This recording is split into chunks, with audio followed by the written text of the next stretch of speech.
மிக முக்கியமான ஒரு சத்திய போதனை கடந்த 2 வாரமாக நாம் எடுத்து வருகிறோம்.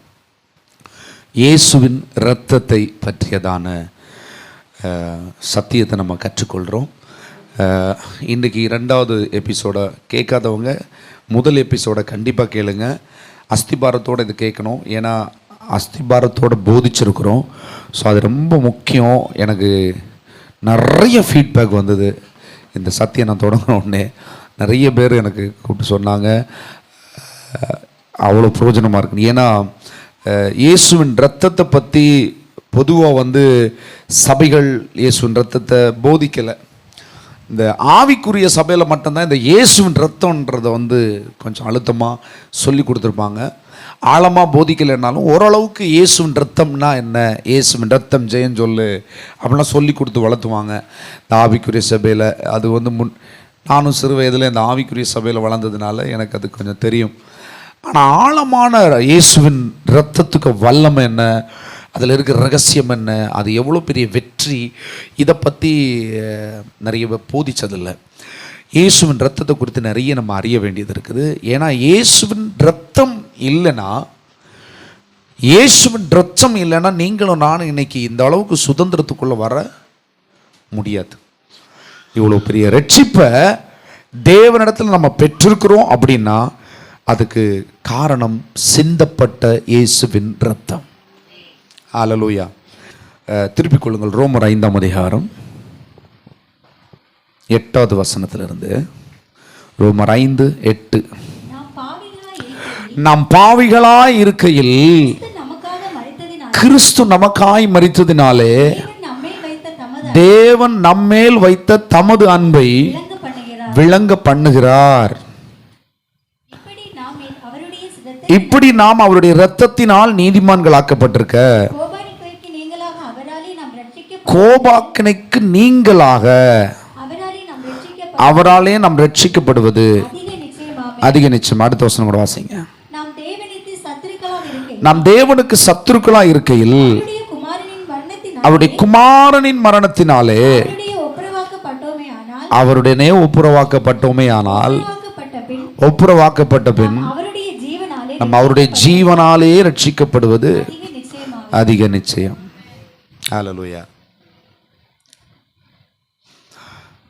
நான் இந்த ஹிஸ்ட்ரிஸ் கொஞ்சம் அந்த இயேசுவின் ரத்தம் எப்படி, ஏன் ரத்தம்னா என்ன, ஒரு ரத்தத்தை சிந்தனமா, ரத்தத்தை சிந்தனா தான் இங்கே வேலையாகுமா அப்படின்னா, இந்த ஒரு மனுஷன் ஒரு ரட்சிப்பு அடையணும், செய்த பாவத்துக்கு மீட்பை பெற்றுக்கொள்ளணும், நல்வாழ்வு அடையணும் அப்படின்னா இரத்தம் சிந்துதல் இல்லாமல் பாவத்திற்கு மன்னிப்பு இல்லை.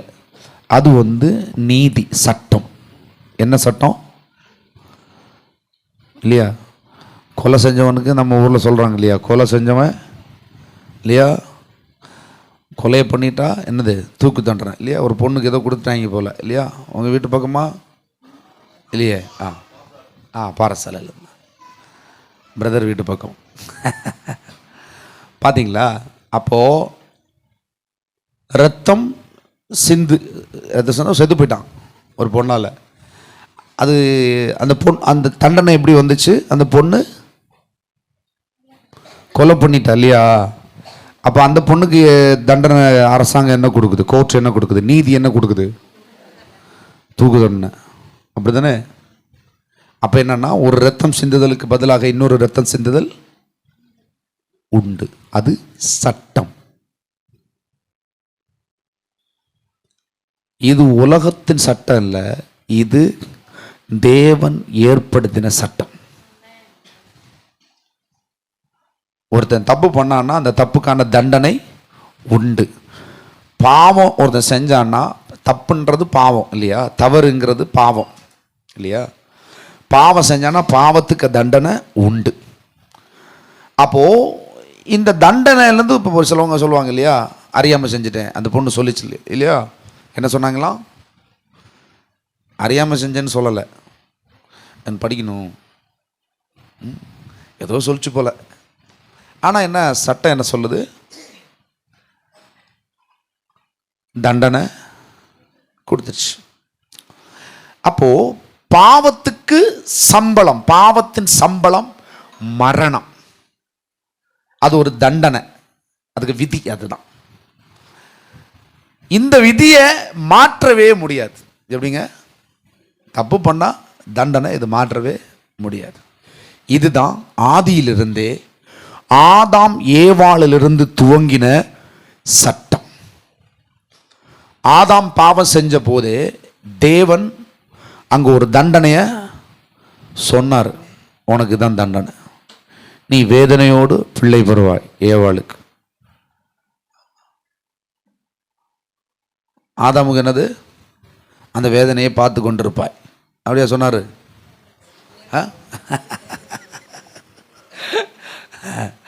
வேர்வையோட ரத்தம் சிந்துவியா?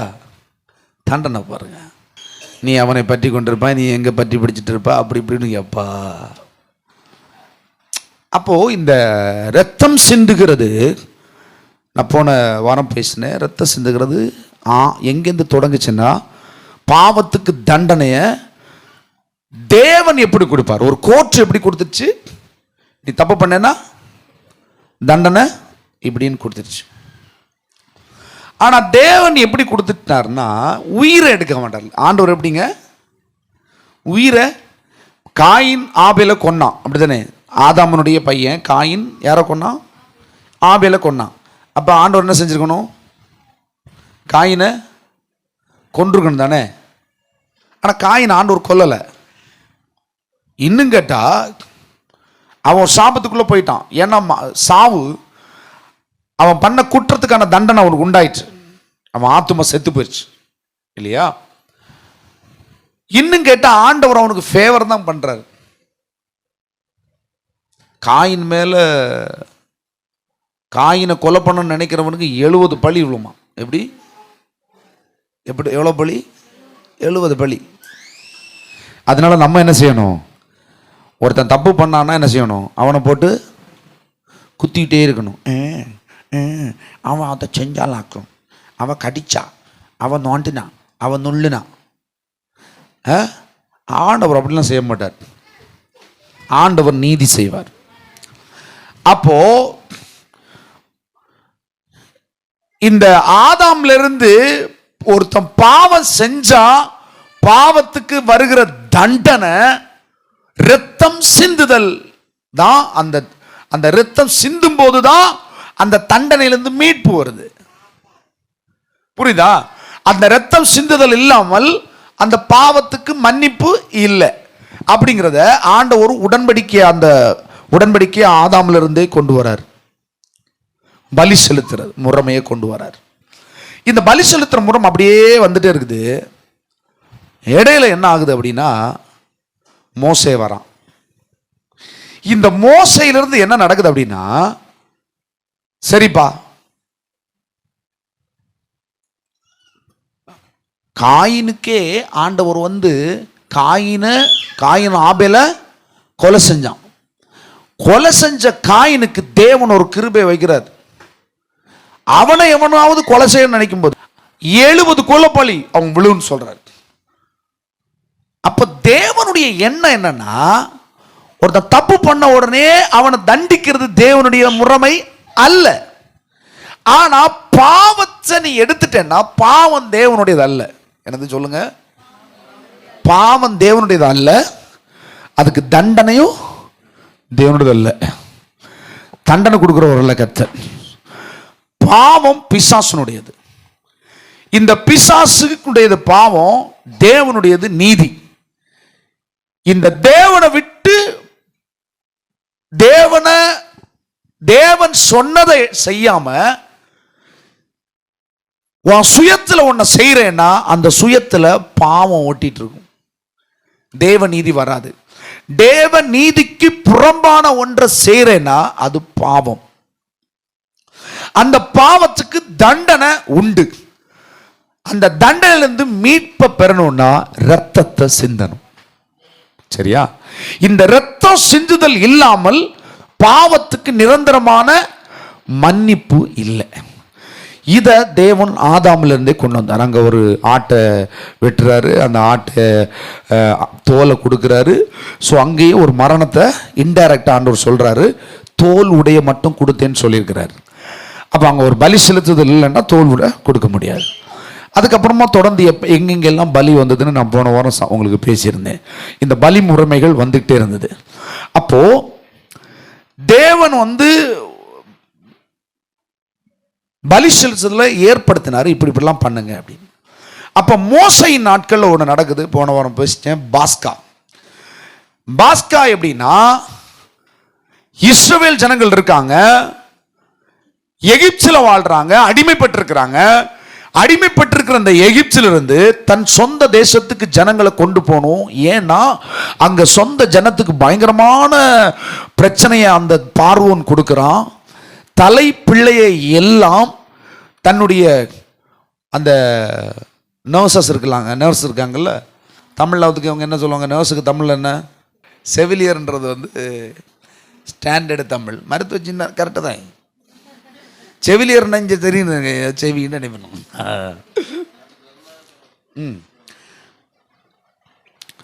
மோசையின் நாட்களில் அந்த எகிப்தில் இஸ்ரவேல் ஜனங்கள் பெருகி கொண்டே இருந்ததுனால பார்வோன் ஒரு கட்டளை கொடுக்குறான்.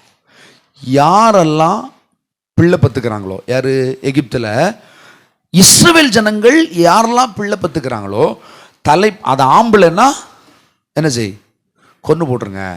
எப்படி? ஆம்பளைன்னா கொன்றுங்கன்னு சொல்லி சட்டம். அதனால் இவங்க மருத்துவம் பார்க்கும்போது அங்கே எகிப்தில் இஸ்ரவேல் ஜனங்களுடைய ஆம்பளைங்கள் எல்லாம், ஏன்னா ஆம்பளைங்களும் அவங்க நிறைய ஜனங்களாக மாறிட்டாங்க, புரியுதா? அப்போது பெருத்தாங்க அவங்க பயங்கரமாக. அப்போ இவனுக்கு பொறாமையில் போட்டு தள்ள பிளான் பண்ணிட்டான். இப்படியெல்லாம் நிறைய அடுக்குமுறை ஒடுக்குமுறையெல்லாம் நடக்கும்போது ஆண்டவர் என்ன செய்கிறாரு, அங்கே இந்த இஸ்ரவேல் தன் சொந்த ஜனத்தை மீட்டு கொண்டு கானான் தேசத்துக்கு திரும்ப கொண்டு வரன்றது பிளான் பண்ணிட்டார். இந்த பிளானிங்கில் இருக்கும்போது தான் மோசே பிறக்கிறான். மோசையின் மூலமாக மோசை என்ன செய்கிறான், மோசை அங்கே தேவ தயவு உண்டாகிறதுனால அந்த மருத்துவச்சி மோசையை கொல்லலை. மோசை நல்ல அழகுள்ளவனாக இருந்ததுனால ஏதோ ஒரு இதில் அவங்களுக்கு ஒரு தயவு உண்டாகுது. அப்போ மோசே ஒரு கட்டத்தில் பார்வோனுடைய அரண்மனையிலேயே வளர்கிறது மாதிரி கர்த்தர் ஏற்பாடு பண்ணுறாரு. பார்வோனுடைய அரண்மனையில் 40 வருஷம் வாழ்கிறான். அங்கே இருக்கிற எல்லாத்தையும் கற்றுக்கொள்கிறான், எல்லாம் இது பண்ணுறான். கடைசியில் அங்கன்னு ஒரு கட்டத்தில் என்னென்னா, இஸ்ரவேல் ஜனங்களை இன்னொரு ஜனங்களை இவன் எகிப்தியரை அடிமைப்படுத்துறது அவன் கண்டு அதை எதிர்க்கிறான், இன்டைரக்டாக எதிர்க்கிறான். இதெல்லாம் ஒரு கட்டத்தில் பார்வோனுக்கு தெரிஞ்சு இவன் என்னன்னா பயந்து ஓடிடுறான். அடுத்து ஒரு 40 வருஷம் வனாந்தரத்தில் அங்கே பிள்ளை குட்டியோடு இருக்கிறான். திரும்ப 80 வயசுக்கு பிறகு அவன் வரான். திரும்ப இங்கே வரும்போது தேவன் கேட்குறாரு, மோசை மூலமாக கேட்குறாரு, எங்களை விடு, நாங்கள் போகிறோம். அப்போ இவன் விடமாட்டேன்றான். அப்போ பல வாதைகள் வருது. வாதைகளை கர்த்தர் அனுப்புகிறார். தவளை வருது, இருள் வருது, இரத்தமாக ஓடுது, இந்த மாதிரி நிறைய வாதைகள், பேனு, அது நிறைய வாதைகளை ஆண்டவர் அனுப்புகிறார். 10 வாதைகள். அப்போ எல்லா வாதைகளும் அனுப்புவோம். அங்கே பாருங்க, அங்கே வாதைன்னா இங்கே வெளிச்சம், அங்கே இருளுன்னா முழு எகிப்தினுடைய வீட்டுக்கும் இருளாக இருக்கும், அரண்மனை இருளாக இருக்கும். எகிப்தில் வாழ்கிற இஸ்ரவேல் ஜனங்களுடைய வீட்டில் லைட் இருக்கும். ஹல்லேலூயா. அந்த உடன்படிக்கை செய்யப்பட்டவனுக்கு செய்யப்படாதவங்க வித்தியாசத்தை அங்கே காட்டுவார். ஆனால் இந்த கள்ளப்பை விடலை. யாரு? பார்வோன் விடலை. விடாத பார்வோன்ட்டு கடைசி ஆண்டவர் சொல்கிறாரு, இனி விடுவான். எப்படி?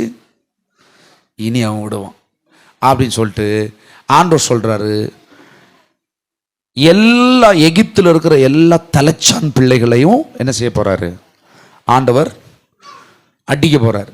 எல்லாத்தையும் என்ன செய்வார், எல்லாம் அறுத்து திலகம்தான் அப்படின்னு பிளான் பண்ணிட்டார். பிளான் பண்ணிட்டு சொன்னார், சங்கார தூதன் இதை செய்வான், நீங்கள் என்ன செய்யுங்க, ஒவ்வொருவரும் ஒவ்வொரு இஸ்ரவேல் ஜனங்களத்தின் குடும்பத்திலையும் நீங்கள் ஒரு ஆட்டுக்குட்டி என்ன செய்யணும், அறுத்து ரத்தத்தை நிலைக்கல்ல பூசிக்கோங்க. எந்தெந்த வீட்டிலெல்லாம் ரத்தம் பூசப்பட்டிருக்கிறதோ அந்த வீட்டில் சங்கார தூதன் கடந்து போவான், அங்கே ஒரு பிரச்சனை இருக்காது அப்படின்னு சொல்லும்போது முழு எகிப்தையும் ஆண்டவர் சூறையாடுறாரு. எதுக்கு? தலைச்சான் பிள்ளைகள், ஒரே மரண ஓலை நடக்குது. ஸோ இதை தாண்டி இஸ்ரவேல் ஜனங்கள் புறப்பட்டு வர்றாங்க. இந்த வார வழியில் இஸ்ரவேல் ஜனங்களுக்கு ஒரு உடன்படிக்கை வருது. இது என்ன உடன்படிக்கை அப்படின்னா, இதுவரைக்கும் நீங்க செய்த பாவத்திற்கு தண்டனை மரணம். அதாவது ஒரு ரத்தத்தை சிந்தணும், பலி செலுத்தணும். அந்த பலி செலுத்துகிற முறைமையை அபிஷியலா மாத்துறது எங்கன்னா எகிப்துல தான் மாத்துறாரு. அதுக்கு பேர் தான் பஸ்கா. சொல்லுங்க, பஸ்கா. இந்த பஸ்காவை பண்டிகையா செய்யுங்க. இந்த ரத்தம் சிந்துகிற முறைமைய பண்டிகையா வருஷம் செய்யுங்க. ஏன்னா பலி செலுத்துகிற முறைமை ஆதாம்ல இருந்து இருக்குது. சோ இங்க ஒரு பண்டிகையா ரெகுலரைசேஷன் பண்றாரு, சிஸ்டமேட்டிக் பண்றாரு. சிஸ்டமேட்டிக் பண்ணும்போது அங்க என்ன நடக்குது அப்படின்னா, கற்பனைகளை கொடுக்கிறார். இப்போ இந்த ரத்த சிந்துதல் இல்லாமல் பாவத்துக்கு மன்னிப்பு இல்லை. அப்ப இன்னொன்னு கொடுக்கிறாரு. மோசே மூலமாய் தேவன் ஒரு பிரமாணத்தை கொடுக்கிறார். இந்த பிரமாணம் என்னன்னா 10 கற்பனைகள் அடங்கிய பிரமாணம். இத நிறைவேற்றினால், இதை நீ கடைபிடித்தால் நீ பாவத்தை மேற்கொள்ளுகிறாய், தேவனுடைய நீதியை நடப்பிக்கிறாய்னு அர்த்தம். தேவனுடைய நீதியை நடப்பிக்கும்படி இந்த 10 கற்பனைகளை நீ கை கொண்டால் நீதிமான் அர்த்தம். எப்படி நீதிமான் அர்த்தம்? ஏன்னா பாவத்துக்குள்ள இருக்கிறாங்க. ஏற்கனவே ஆதாம்ங்கிற ஒரு மனுஷன் மூலமா இந்த பூமிக்கு பாவம் வந்துருச்சு. இந்த பாவத்தை எப்படி போக்க தான் செய்யணும். எப்படிங்க? இந்த கரை ஆதாம்ல இருந்து தொடங்கின கரை இயேசு வரைக்கும் இந்த கரை இருந்துச்சு. இந்த கரையை போக்கணும்னா அது சாத்தியம் இல்லை. வெறும் ரத்தம் சிந்துதல், ரத்தத்தையே சிந்திக்கொண்டே இருக்க முடியாது இல்லையா? அப்ப ரத்தமே சிந்தாம நீ செய்ய முடியுமா? அப்படின்னா சட்டத்தை கையில எடுக்கலாம், சட்டம் தன் கடமையை செய்யும் அப்படின்னு ஆண்டவர் சட்டத்தை கொடுத்தாரு. இந்த சட்டத்தை நிறைவேற்றினேன்னா நீ என்ன செய்வ? தேவன் பார்வையில் நீதி உள்ளவனா இருப்ப அப்படின்னு மோசே மூலமாய் தேவன் 10 கற்பனைகளை கொடுக்கிறார். இந்த 10 கற்பனைகளை நிறைவேற்றுறதுக்கு மோசே முதற்கொண்டு ஒரு முயற்சி நடக்குது. எல்லா ஜனங்களும் இந்த 10 கற்பனைகளை கை கொள்றாங்க. ஆனா அது எல்லாராலையும் சரியா கை கொள்ள முடியலை. இதை கை கொண்டா ஆசீர்வாதம்ன்றது அவங்களுக்கு எல்லாருக்குமே கற்பிக்கப்படுது. கவனிங்க, இந்த மோசையின் மூலமாய் பிரமாணம் வந்தது. சொல்லுங்க, பிரமாணம் வந்தது. பச்சை குத்தி கேள்விப்பட்டிருக்கீங்களா? பச்சை குத்தி. இந்த பச்சை குத்துனது போல முன்னாடி ஜெயிலில் ஏதோ ஒரு பீரியட்ல அந்த இருந்த கைதிகளுக்கெல்லாம் பச்சை குத்தி விட்டுருந்தாங்களாம். அது எந்த பீரியட்னு தெரியாது.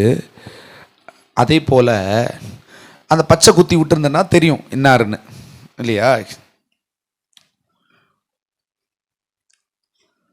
இந்த பச்சை குத்தி முத்திரை குத்தி விடுறது மாதிரி தான் இயேசுவின் ரத்தம். உங்க மேல இயேசுவின் ரத்தம் இருந்தனா நீங்க தான் இந்த பூமியில இருக்கிற வெற்றி ஆளு. வெற்றின்னு அர்த்தம் ரத்தம். புரிஞ்சுதா? இந்த வெற்றியை உள்ள எடுக்கிறதுக்கு உங்க பிரயாசம் ஒண்ணுமே கிடையாது, உங்க விசுவாசம் மட்டும்தான்.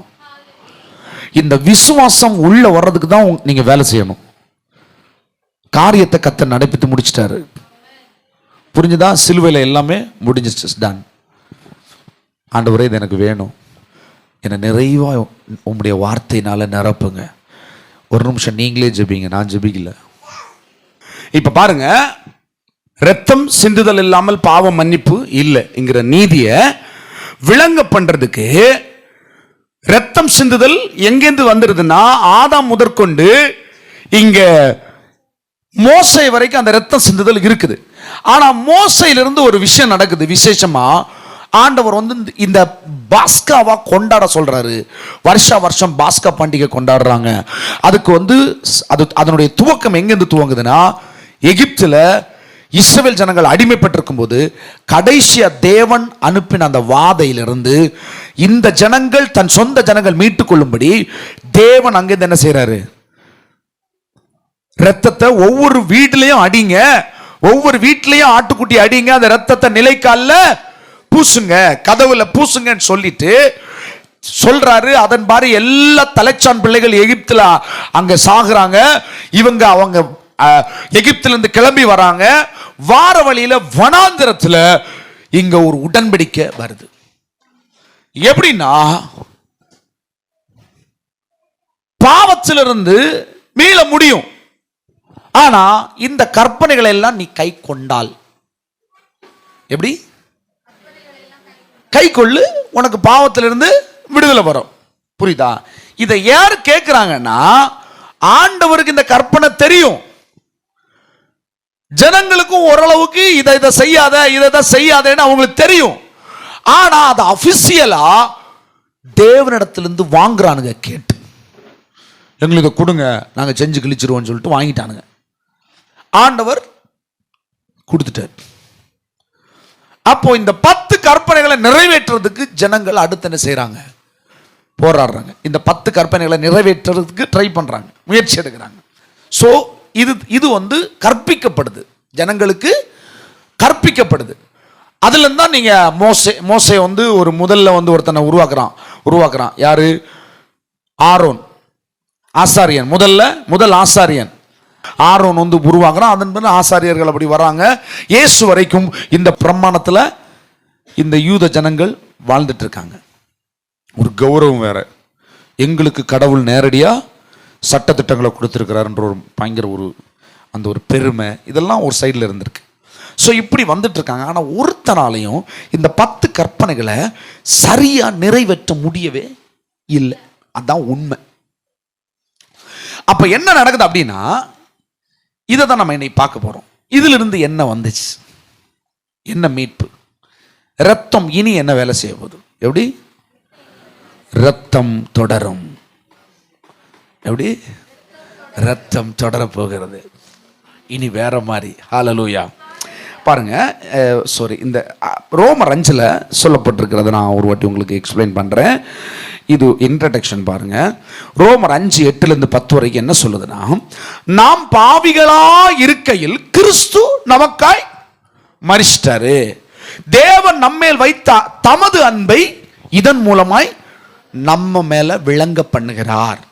இப்படி நாம் அவருடைய இரத்தத்தினாலே நீதிமான்கள் ஆக்கப்பட்டிருக்க கோபாக்கினைக்கு நீங்களாக, கோபாக்கினை என்ன?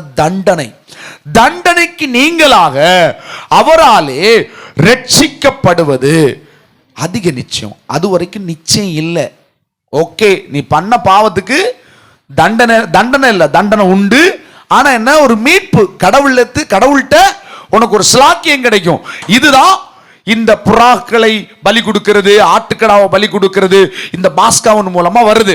ஆனா இங்க என்ன வருதுன்னா, அவருடைய இரத்தத்தினாலே நீதிமான்களாக்கப்பட்டிருக்கிற கோபாக்கினை தண்டனைக்கு முற்றிலுமாய் விலக்கப்பட்டு இயேசு கிறிஸ்துவின் மூலமாய் நிரந்தர ரட்சிப்பை பெறுவதற்கு ஒரு ஸ்லாக்கியம் உண்டாகிறது.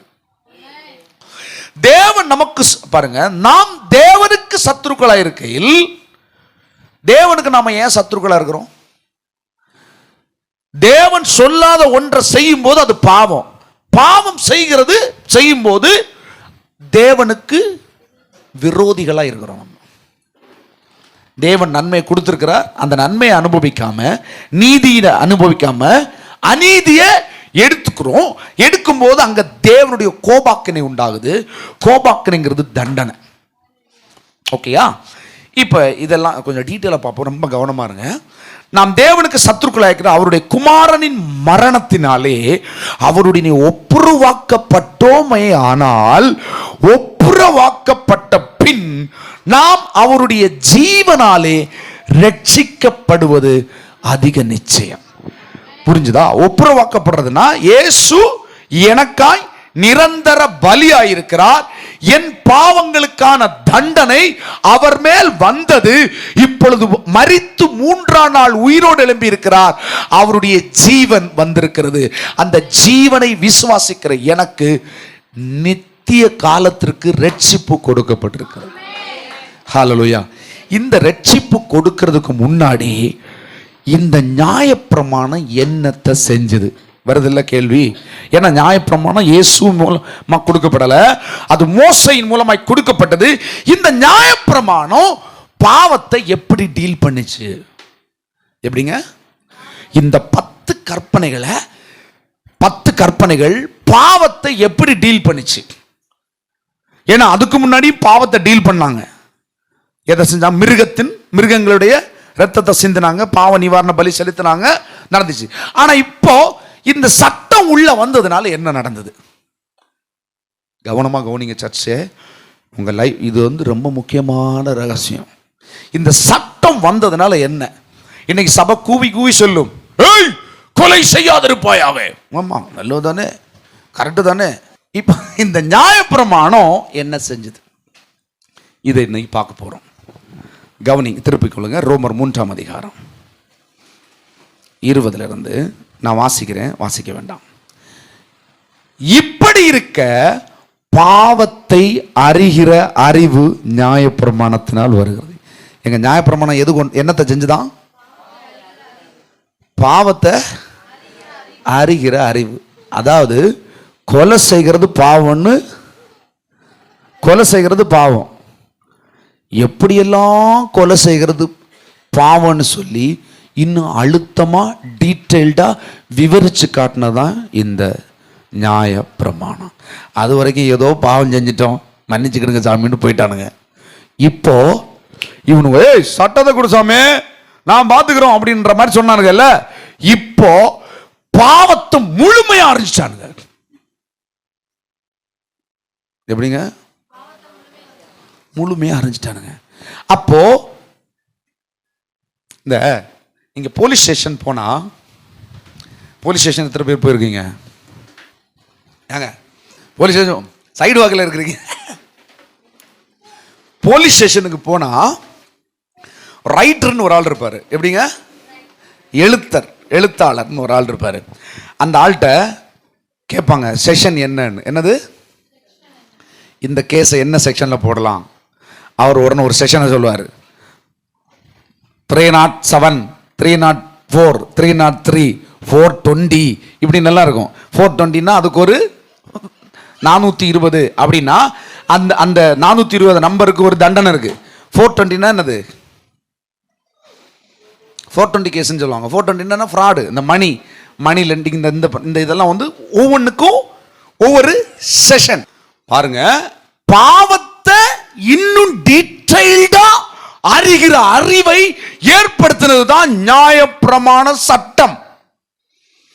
அறிவு பாருங்க, இப்படி இருக்க பாவத்தை அறிகிற அறிவு நியாயப்பிரமாணத்தினால் வருகிறபடினால் எந்த மனுஷனும் நியாயப்பிரமாணத்தின் கிரியைகளினால் தேவனுக்கு முன்பதாக நீதிமான் ஆகப்படுவதில்லை. விசேஷமா இருக்குல்ல? இதை சபை அழுத்தமா போதிக்காது. உங்களை பார்த்து சொல்லும், ஏய் கொலை செய்யாத, களவு செய்யாத, நீ அதை பண்ணாத, இதை பண்ணாத சொல்லும். அதை எப்படி போய் பண்ணாம இருக்கிறது? இந்த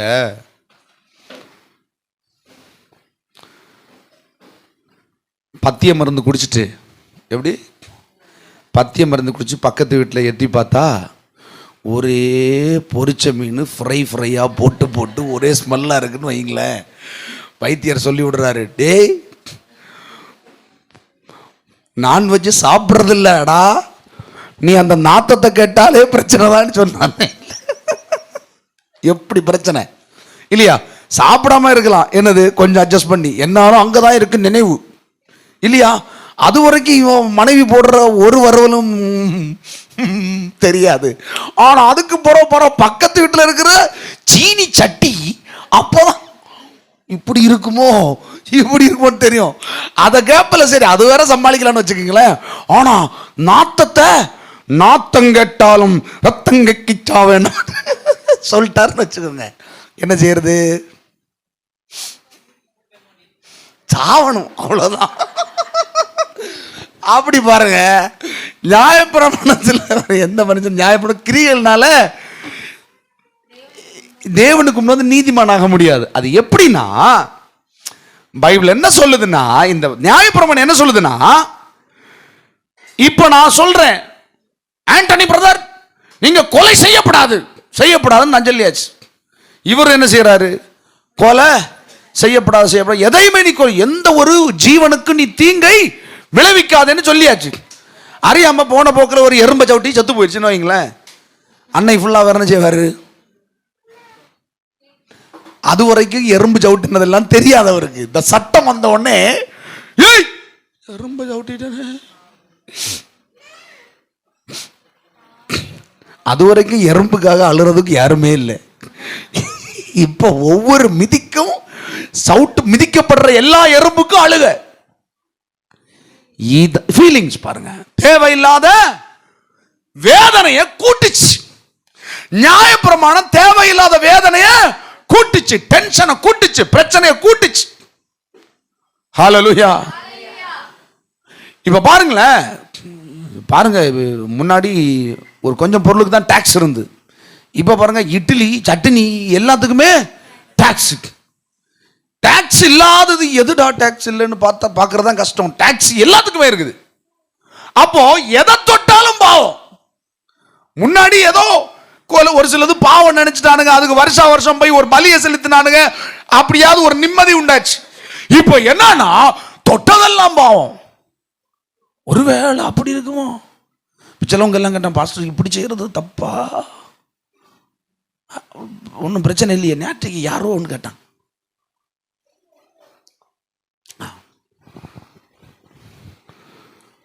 நான் விளக்கு கொளுத்தி வச்சேன், என்னை கொளுத்தாம விட மாட்டாங்க, கொளுத்திட்டு இயேசுவேன்னு நான் நிற்கி, பாவமா? எப்படிங்க?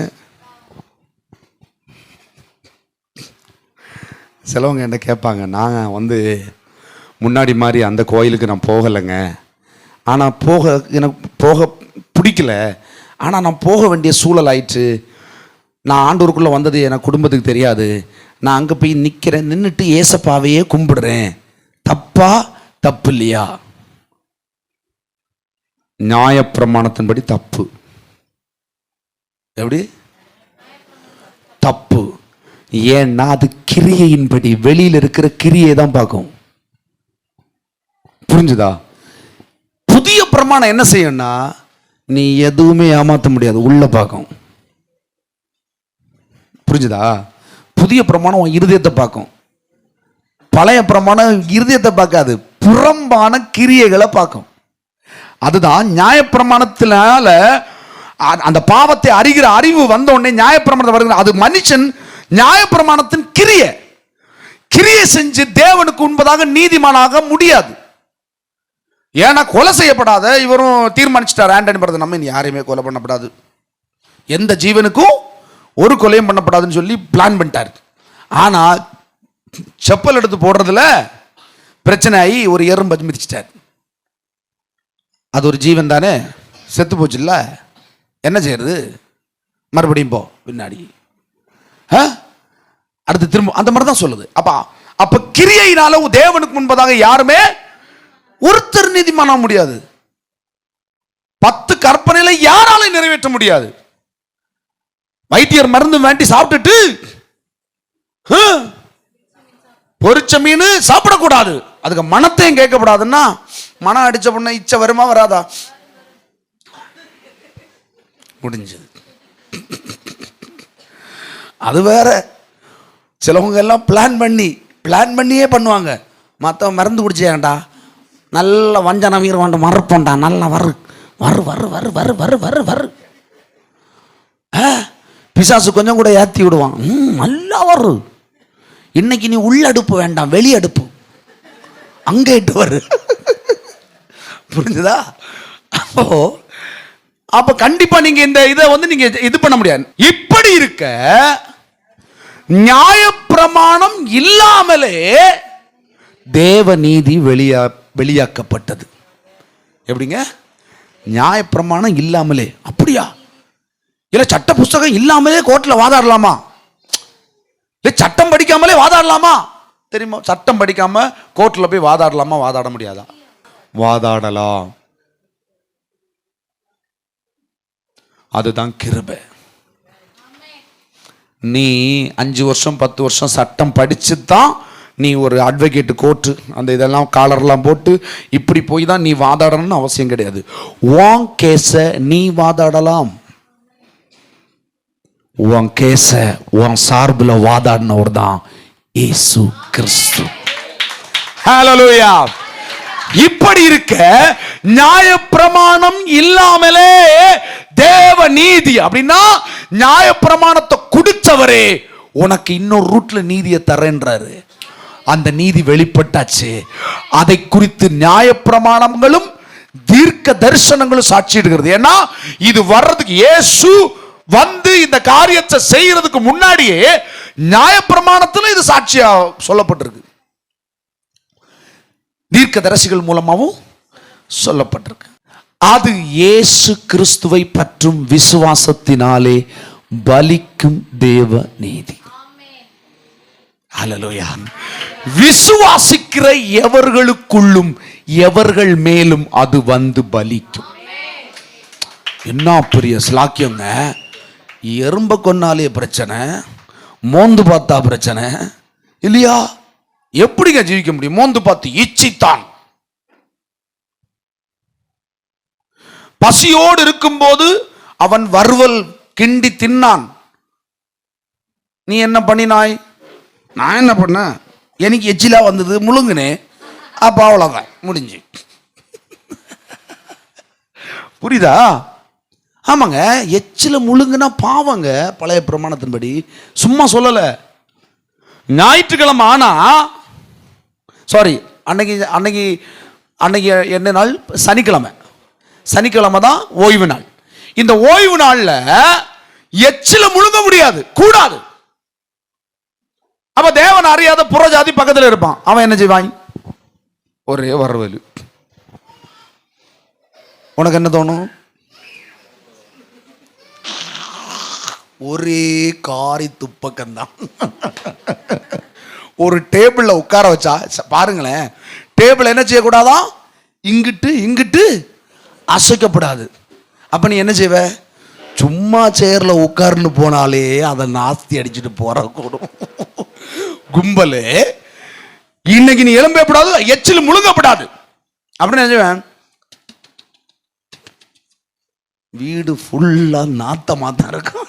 பாருங்க, இயேசு கிறிஸ்துவை பற்றும் விசுவாசத்தினால் பலிக்கும் தேவ நீதி விசுவாசிக்கிற எவர்களுக்குள்ளும் எவர்கள் மேலும் வந்து அது பலிக்கும்.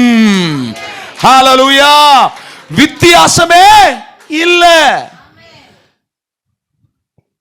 வித்தியாசமே இல்லைன்றதுல ஒரு மேட்டர் இருக்கு. அன்னைக்கு ரட்சிப்பு, இந்த சட்டம் கூட அந்த யூத மக்களுக்கு மட்டும்தான், மத்தவனுக்கு கிடையாது. ஹல்லேலூயா. இப்போ என்ன நடக்குது அப்படின்னா,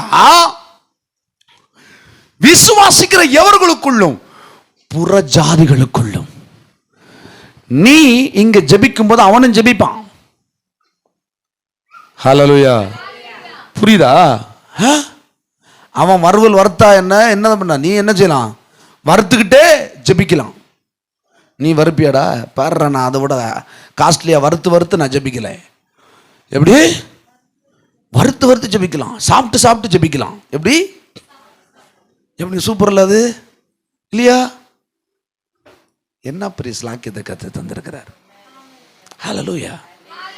பாருங்களேன், விசுவாசிக்கிற எவர்கள் மேலும், அது எந்த ஜாதியா இருக்கலாம், இனமா இருக்கலாம், குலமா இருக்கலாம், கோத்திரமா இருக்கலாம், சின்னவனா இருக்கலாம், பெரியவனா இருக்கலாம், பணக்காரனா இருக்கலாம், பாவியா இருக்கலாம், ஏழையா இருக்கலாம், யாருக்கும் அந்த நீதி பலிக்கிற மாதிரி இயேசுவின் ரத்தத்தினாலே அந்த மீட்பை கர்த்தர் நமக்கு தந்திருக்கிறார். இங்க பாருங்களேன், 23வது வசனம்.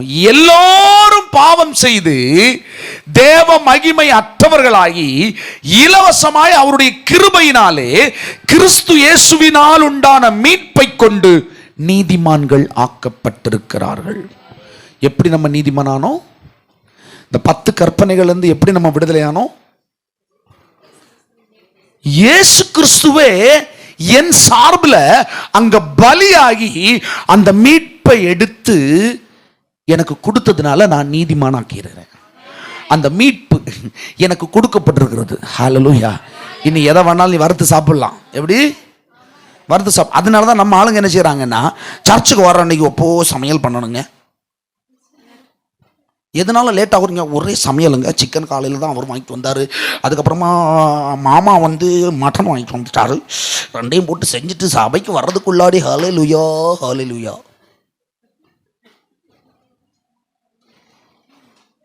நான் என்னதான் வாஞ்சி கொட்டினாலும் ஆண்டவர் ஒன்றை ஈஸியாக மன்னிச்சுட்டு போவார். ஹல்லேலூயா. ஆனால் இங்கே வச்சு கிண்டி ஒன்று கொடுத்துட்ருக்காரு. எங்கே அது கிட்டாது. ஹல்லேலூயா.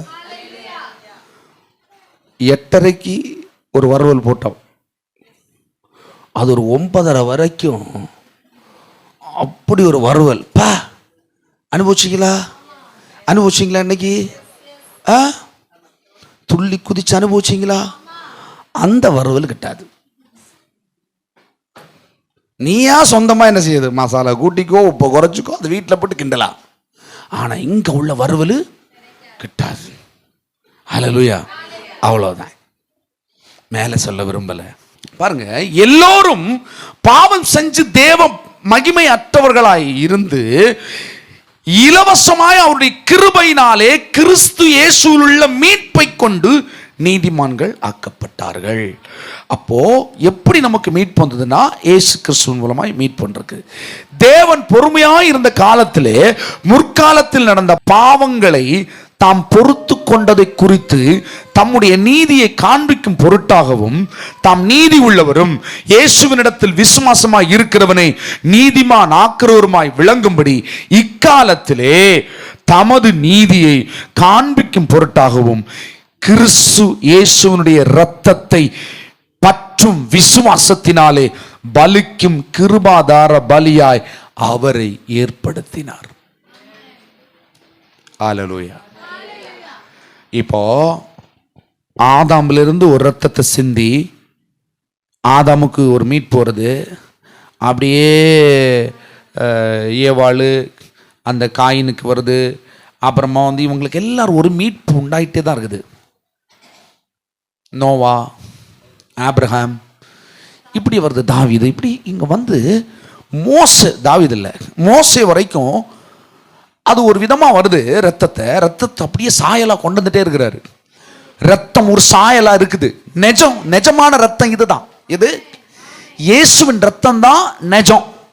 இந்த நிஜமான ரத்தம் சிந்தும் போதுதான் உண்மையாலுமே மானுட வர்க்கம் பாவத்திலிருந்து மீட்கப்படணும். அப்பதான் மீட்கப்படும். அதுதான் நிரந்தர மீட்பு. இந்த நிரந்தர மீட்பு வர்றதுக்கு ஒரு சாயலா வருது. அது மோசை வரைக்கும் வந்த உடனே மோசையிலிருந்து அது பாஸ்காவா மாறுது. அது ஒரு விழாவாவே எடுக்கிறாங்க. அதுக்கப்புறம் கூடவே நியாயப்பிரமாணம் வருது.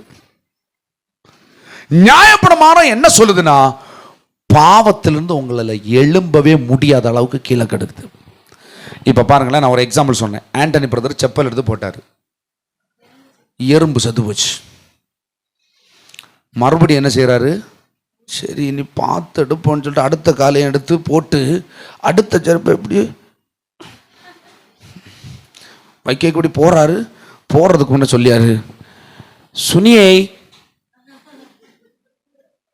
ஒரு தடிக்கம்பு கொண்டு வா. நான் என்ன செய்யன்னா, பார்த்து ஊனி நழுக்கி போகலான்னு பார்க்குறேன். ஒரு கம்பு எடுத்துட்டு வாங்க. வார வழியில் கம்பெடுக்க போன இடத்துல அவி ஒரு 10 கொலை. அது ஒன்றும் தெரியாமல் அப்படியே வந்துட்டாங்க. அது கிட்ட வந்தோடனே 10 கொலைஞ்ச பாரு, உனக்கு செருப்பெல்லாம் எறும்பு. அடுத்து தடிக்கம்பை ஒரு என்ன செய்கிறாரு, சரி போ. இப்படி ஊனி அடுத்த இடத்து வைக்க பின்னும் கொலை, ஒரே கொலை. அடுத்து என்ன அவருடைய மனநிலை என்ன மாதிரி இருக்குன்னு நினைக்கிறீங்க? தப்பவே முடியாது. கொஞ்ச நாள் கழிஞ்ச உடனே கொஞ்ச நாள்ல இவருக்கு இருதயம் கல்லாகும். எப்படி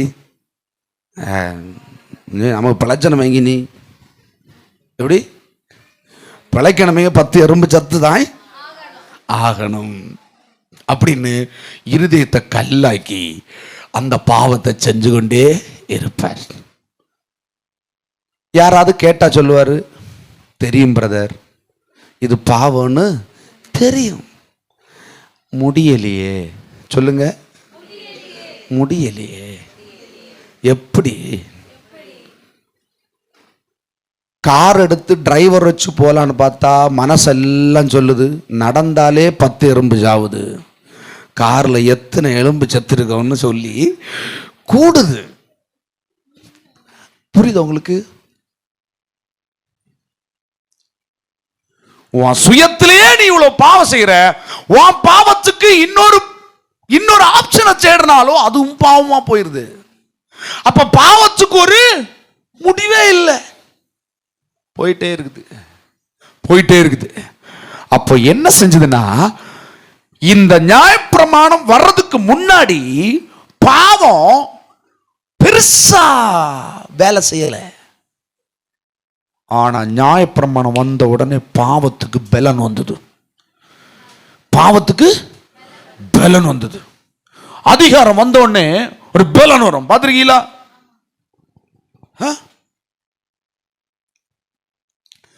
ஹெல்மெட் போடாதவர்களுக்கு 1000 ரூபாய் அபராதம். நீங்க இந்த போலீஸ்காரங்களை எல்லாம் பார்த்தா அது வரைக்கும் சோர்ந்து இருக்கிற போலீஸ்காரங்க நெஞ்சல அனுமதிர ஒதக்கே பாத்திருக்கீங்களா? நம்ம குடிமகன்க, அவங்க நமக்கு பாதுகாப்பு நிக்கிறாங்க. அவங்க வதக்கே தல நியாயப்பிரமாணம் இதை தான் செஞ்சது. ஹலோ ஏங்க, உங்களுக்கும் எனக்கும் இருக்கிற, தேவனுக்கும் நமக்கு இருக்கிற உறவை தாண்டி இடையில வந்து தடைக்கெல்லாம் நின்னதான் நியாயப்பிரமாணம். நீங்க பாருங்களேன், நான் ஹெல்மெட் போடுவேன். எப்படி தெரியுமா? வண்டி எடுத்தாலே ஹெல்மெட் இல்லாம நான் வண்டியை எடுக்கவே மாட்டேன். இங்கேருந்து சர்ச்சுக்கு போவேன், வீட்டுக்கு போவேன், அப்படியே ஹெல்மெட். ஏன்டா அந்த ஹெல்மெட்டை கழட்டவே மாட்டியா? என்ன அறியாமலே நான் ஹெல்மெட் போடுவேங்க. ஏன்? முதல்ல சட்டமா எனக்கு சொல்லப்பட்டிருக்கா இருந்தாலும் கொஞ்ச நாள் போகும்போது இதை போடுறதுக்கான பலனையும் கிருபையும் நான் பெற்றுக்கொண்டு மறந்துட்டேன். இப்ப என்ன அறியாமலே ஹெல்மெட்டை நான் போடுறேன், எனக்கே தெரியாது, ஆனா நான் பாதுகாக்கப்படுறேன். இந்த நியாயப்பிரமாணம் எனக்கு தேவைதான். ஆனா என் சுயத்துல நான் கால் எடுத்து வச்சேன்னா கண்டிப்பா நான் பாவம் செஞ்சிருவேன். இப்ப என்ன அறியாமலே என்னை பலப்படுத்துகிற கிறிஸ்துவினாலே நான் எல்லாவற்றையும் செய்ய எனக்கு முடியும்னா பாவம் எனக்கு என்னன்னு தெரியாது. புரிஞ்சுதா? இப்ப பாருங்களேன், ஆண்டவர் சொல்றாரு, ஆண்டனி கொஞ்ச நாள் கழிச்சு ஒரு 10-15 வருஷம் தாண்டி எப்படி ஆண்டனிக்கு ரட்சிப்பு வந்துருச்சு. ஃபெய்த் ஃபேமிலி சபையிலேருந்து ஒரு பாஸ்டர், பேர் ஜூபிலினா, அவர் வந்து சொல்லியாரு, பிரதர் மிதிங்க. இல்லை, மிதிக்க முடியாது, பாவம், மிதிங்க. மாட்டேன் பிரதர். அப்போ உங்களுக்காக நான் மிதியை வாங்கலாமா? வேணாம் பிரதர், நீங்கள் போய் கஷ்டப்படுறது. ஆனால் நான் வாங்குறேங்க அப்படின்னு நான் காலை அவருக்கு என் கையை அவருக்கு காலில் நான் போடுறேன்னு வைங்களேன், இன்னி மிதிச்சு நடைங்க, பாவம் உங்களை மேற்கொள்ளாது அப்படின்னு நான் சொல்றேன்னா அவர் கண்ணை மூடிட்டு நடப்பாரு. இதை தான் இயேசு வந்து செய்தார். நியாயப்பிரமாணம் வேண்டான்னு கிடையாதுங்க, நியாயப்பிரமாணத்தை நிறைவேற்றணும். ஆனா நம்மளுடைய சுயத்தில் அது செஞ்சு முடிக்க முடியாது. அது வெறும் கிரியையா இருக்குமே தவிர கிரியை செய்தால் தேவனுக்கு பிடிக்காது. கிருபையை விசுவாசிப்பதான் தேவனுக்கு பிடிக்கும். ஏன்னா ஆதியிலே தேவன் ஆதாமும் ஏவாளும் தப்பு பண்ண உடனே அவங்களுக்கு ஒரு மீட்பை கொடுக்கிறது கிருபை. அங்க தோல் ஆடை கொடுக்கப்படுறது, அது கிருபை, தயவு. பழைய பிரமாணத்தில் அது தயவுன்னு எழுதப்பட்டிருக்கும், புதிய பிரமாணத்தில் கிருபைன்னு வச்சிருக்கும். அப்ப அங்க தயவு அங்கேயே வேலை செஞ்சிருக்கு, வேலை செஞ்சுட்டே இருக்குது. தயவை வேலை செய்ய விடாம, ஏய் தானா வேலை செஞ்சிருவோம் நாங்க, எங்களுக்கு தெரியாதா, நாங்க தானா சேர்ந்த கூட்டம், செய்யுங்க அப்படின்னு இவனுங்களே வாங்கிட்டானுங்க இந்த நியாயப்பிரமாணத்தை. அப்போ இங்க ஒரு மிகப்பெரிய விஷயம் வருது. இயேசுவே அந்த நியாயப்பிரமாணத்தின் நிறைவேறுதலாய் இங்க மாறுறாரு. அப்பதான் இயேசு கிறிஸ்துவின் ரத்தம் இந்த பூமியில சிந்தப்படுது. எல்லாருக்காகவும் உலகத்தின் பாவங்களை போக்கி தீர்க்கும்படி அவர் ரத்தத்தை சிந்தினாரு. அந்த ரத்தத்தை யாரெல்லாம் பற்றி கொள்றார்களோ, எப்படிங்க அந்த ரத்தத்தை யாரெல்லாம் ஏற்றுக்கொள்றாங்க, இந்த ரத்தம் என்னை மீட்டு கொண்டிருக்கிறது, என் சகல பாவங்களை கழுவுனது மாத்திரமல்ல, இனி பாவமே செய்யாதபடிக்கு, நான் சுயத்தில் கிரியை செய்யாதபடிக்கு அவர் நீதியின் பலத்தால என்னை தாங்கி என்னை நடத்துறாரு. பாவமே அறியாத ஒரு புருஷனா, பாவமே அறியாத ஒரு பிள்ளையா நான் மாறுறேன். ஹல்லேலூயா. இதுதான் இந்த ரத்தம் செஞ்சது. ஹல்லேலூயா, ஹல்லேலூயா.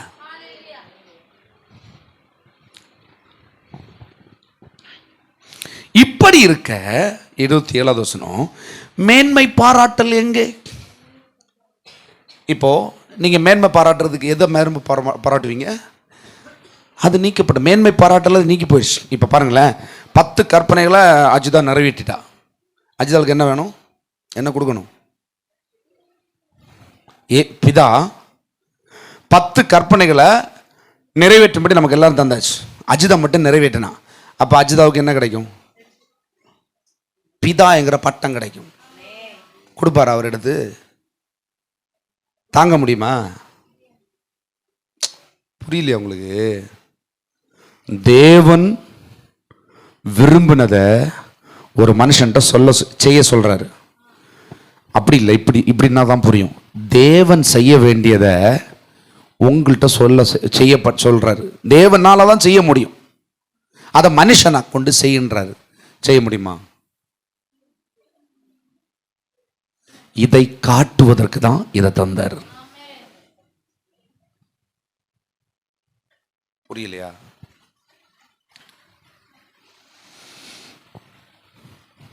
அதாவது நம்மளாலே செய்யலாம், ஆனா அது எப்படி செய்ய முடியுன்றதை புரிய வைக்கிறதுக்கு தான் இப்படி கொடுத்தாரு. அவனுக்கு கேட்ட உடனே கொடுத்துறதில்ல, இவனுக்கு புரியணும். பாவத்துக்குள்ள ரோமர்ல இன்னொரு வசனம் சொல்லுது, வேண்டுமென்றே அவர் பாவத்துக்குள் பூட்டி போட்டார்னு. பாவம் செய்யக்கூடாதுன்னு தெரியுங்க, ஆனாலும் பாவம் செய்யறோம். ஏன்? பவுல் எழுதியிருக்கிறாரு, நான் நினைப்பதை செய்யாமல் நான் நினையாததை செய்கிறேன். எனக்கு உள்ளம் சொல்லும் இதை செய்யாதே, ஆனா சரீரம் சொல்லும் செய். புரியுதா உங்களுக்கு? அப்போ என்ன யுத்தம் நடக்குதுன்னா, நம்ம ஆவிக்கு கொடுக்கப்பட்ட கட்டளை சரீரத்துல நடக்கல. ஆவிக்கு தெரியுது, ஆத்மாவுக்கு தெளிவா தெரியுது, 10 குறித்தெல்லாம் தப்புன்னு தெரியுது. ஆனா சரீரம் தப்பு தான்டா, என்ன செய்யறது?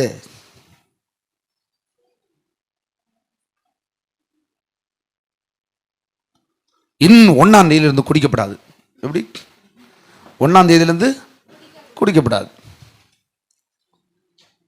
இவரும் குடிக்காம இருப்பார்.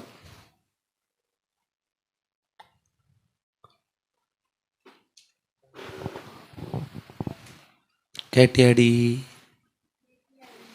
உனக்கு புருஷன் குடிச்சல்லன்னு சொன்ன, அங்க ஒரு கடையில ஒளிச்சு நின்று மடக்கு குடிச்சாரு. என்னத்தை குடிச்சாரு? அவன் தாகத்துக்கு ஒரு சோடா குடிச்சிருப்பான்.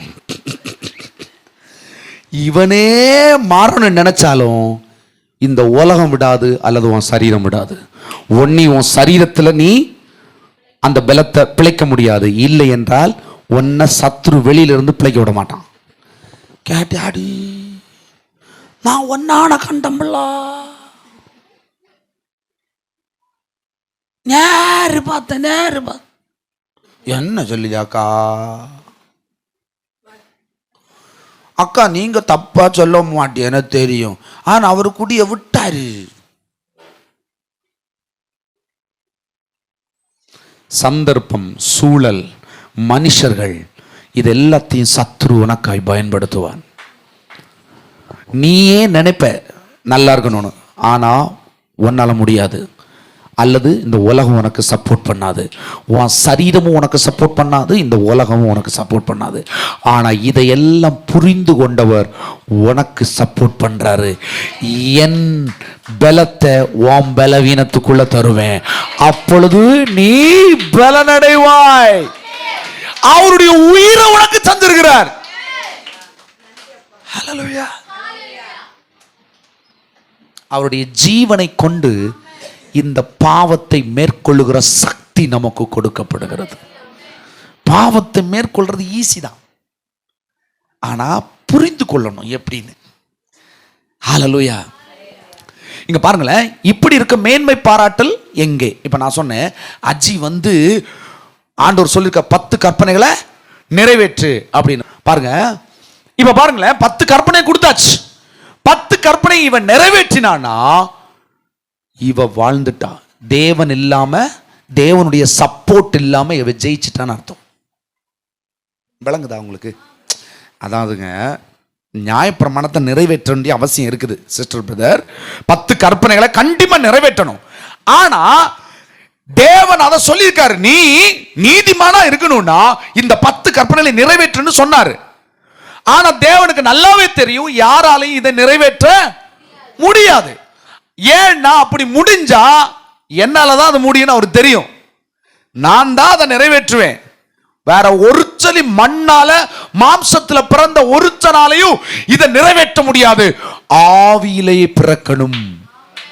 ஆவியிலே பிறக்கணும் என்றால் இந்த மரணத்தை விசுவாசிக்கணும்.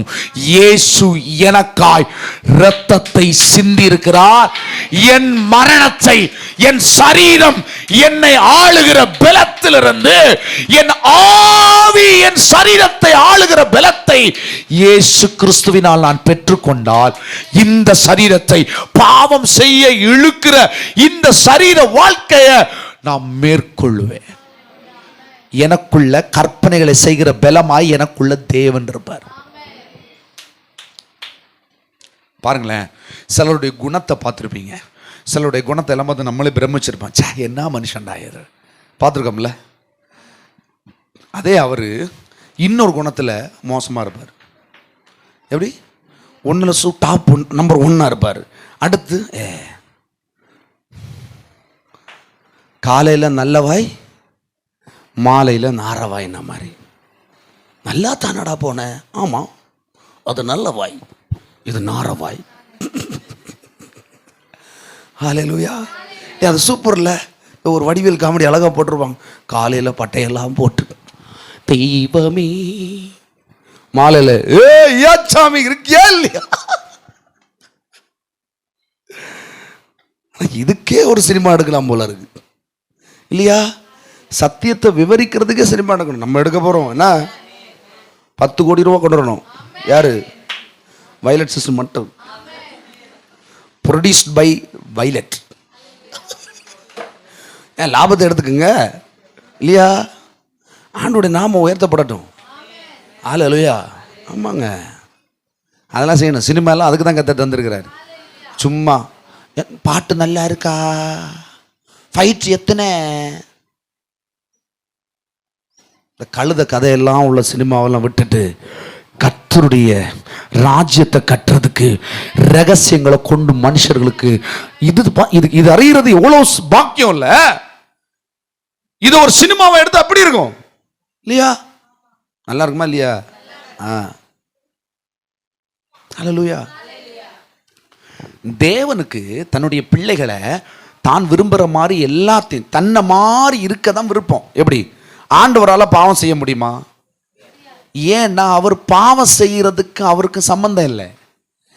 ஏன்னா அவர் ரொம்ப சந்தோஷமா இருக்கிறாரு. ஏன் சந்தோஷமா இருக்கிறாரு? பிதா, குமாரன், பரிசுத்தாவி இவங்க 3 பேரும் ரொம்ப ஹாப்பியா இருக்கிறாங்க. இந்த திருத்துவ தெய்வத்தோட எவன் உள்ள வரானோ அவனுங்க ஹாப்பி ஆயிடுவான். வெளியே நின்னா காட்சியா பார்க்கலாம், அவ்வளவுதான். ஆனா நீ உள்ள போனேன்னு வச்சுக்கோயேன், அவர்கள் எப்படி இருக்கிறார்களோ அவர்களை மாறி நாமும் இருப்போம். ஹல்லேலூயா. அவர்களை மாறி, பிதாவை மாறி குமாரன், குமாரனை மாறி பரிசுத்தாவி, இவர்களை மாறியே நம்ம வாழ முடியும். ஆனா அவர் எனக்காய் எல்லாவற்றையும் செய்து முடித்திருக்கிறார். என் சரீரம் பாவத்துக்கு நேராக இழுத்து கொண்டு போகிற என் சரீரத்தின் பலத்தை முறித்து ஆவியிலே அவருடைய பலத்தை எனக்குள்ள தந்து அந்த உடன்படிக்கை எனக்குள் உறுதி பண்ணியிருக்கிறார். இனி பாவத்தை நான் மேற்கொள்ளுகிற சக்தி உண்டாயிற்று. இதுவரைக்கும் பாவம் என்ன மேற்கொள்ற மாதிரி இருந்துச்சு, இப்ப பாவம் என்ன பார்த்து பயப்படுற மாதிரி தேவன் தன்னுடைய உடன்படிக்கை 10 கற்பனைகளின் பலத்தை எனக்குள்ள ஆவியில கொண்டு புகுத்திட்டார். ஹல்லேலூயா. முன்னாடி 10 கற்பனை நிறைவேற்ற முடியாது, இப்ப கற்பனைகளை உயர்த்தி பிடிச்சு நிறைய பேர் இப்போ சபையில கற்பனைகளை உயர்த்தி பிடிக்கிறாங்க. இல்ல, கற்பனையை தந்தவரை உயர்த்தி பிடிச்சிட்டேன்னா, அவர் கொடி உயர்ந்துச்சுன்னா கற்பனை வாங்க காலுகையில் இருக்கும். நீ செய்வதெல்லாம் நீதியா இருக்கும், நீ யோசிப்பது நீதியா இருக்கும், உன் மூலமாய் விளங்குவது நீதியா இருக்கும். ஏன்னா நீ செய்வதல்ல, உனக்குள்ளிருந்து கர்த்தரே அதை செய்வார், தேவனே வெளிப்படுவார். இதுதான் சிலுவையின் மரணத்தின் மூலமாய் தேவன் நமக்கு கொடுத்த நித்திய மீட்பு. ஹல்லேலூயா. பாருங்க 27. இப்படி இருக்க மேன்மை பாராட்டல் எங்கே? இப்போ என்ன சொல்ல முடியாது சிஸ்டர் பிரதர், கவனிங்க. இப்போ நம்ம என்ன சொல்ல முடியாதுன்னா, சுனிதா ஒரு நல்ல பிள்ளை, பக்கத்தில் இருக்கிறாளே ஒரு வைலட்டு, அவ கள்ளி அப்படின்னு சொல்ல முடியாது. ஒருவேளை சுனிதா நல்லவங்களா இருந்தா கூட அது அவங்க நல்லது இல்லை, தேவனுடைய நல்லது, அது தேவனால் கொடுக்கப்பட்டது. ஒருவேளை வைலட்டு சுனிதாவோட நல்லா இல்லாமல் இருக்கலாம், ஆனால் தேவன் அவங்கள நல்லாக்குவார், அது அவருடைய பொறுப்பு. இவங்க விசுவாசம் அவருடைய பொறுப்பு. இதுல நம்ம தலையிட போறது தேவையில்லாதது. மேன்மை பாராட்டல் ஒண்ணுமே இல்லை. சுனிதாலையும் மேன்மை பாராட்ட முடியாது, வயலட்டையும் மேன்மை பாராட்ட முடியாது. இவர்கள் 2 பேருக்கு நீதியை செய்த தேவன் தான் மேன்மை பாராட்டக்கூடியவர். அவர் நாமந்தான் மகிமைப்படணும். அதுக்கு தான் கற்பனைகளை அவரே நிறைவேற்றி முடிச்சாரு. ஹல்லேலூயா. மேன்மை பாராட்டல் எங்கே? அது நீக்கப்பட்டதே. சிஸ்டர், ஒரு ஆளை, ஒரு மனுஷனை நீங்க மேன்மை பாராட்டி தான் பேசணும், அவங்கள்ட்ட தவறே இருந்தா கூட. நேரடியா நீங்க பேசுறீங்க, வயலட் இது சரி இது சரியில்லை, பேசிக்கோங்க. அன்பு நிமித்தமா தான் பேசணும், அதுக்கு நம்ம கடமைப்பட்டிருக்கிறோம். ஆனா ஒரு ஆளுடைய பிரசன்ஸ் இல்லாம, அவங்க பிரசன்ஸ் இல்லாம நீங்க அவங்கள பேசுறீங்க அப்படின்னா அது தவறு. ஏன்னா அவங்களுக்காக தேவன் என்ன செஞ்சிருக்காரு? விலை கொடுத்திருக்காரு. நீ அந்த விலையை கொடுக்க முடியாது. ஹல்லேலூயா. ஏன்னா அவரை தான் மேன்மை பாராட்டல் நீக்கப்பட்டது. மேன்மை பாராட்டல் எங்கே? நம்ம யாருக்குமே அந்த மேன்மை பாராட்டல் இல்லை, அது நீக்கப்பட்டாச்சு. எந்த பிரமாணத்தினாலா? அது பிரமாணத்தினாலா நீக்கப்பட்டது இல்லை, கிரியா பிரமாணத்தினாலா? அதாவது பிரமாணம்னா என்னது? நியாயப்பிரமாணம். நியாயப்பிரமாணத்தில் இல்லை, அதால் முடியலை. அதை ட்ரை பண்ணாங்க பார்த்தீங்களா, நான் அதை செஞ்சு நிறைவேற்ற ட்ரை பண்ணாங்க பார்த்தீங்களா, அந்த கிரியை அதுலையா இல்லை, விசுவாச பிரமாணத்தினால்.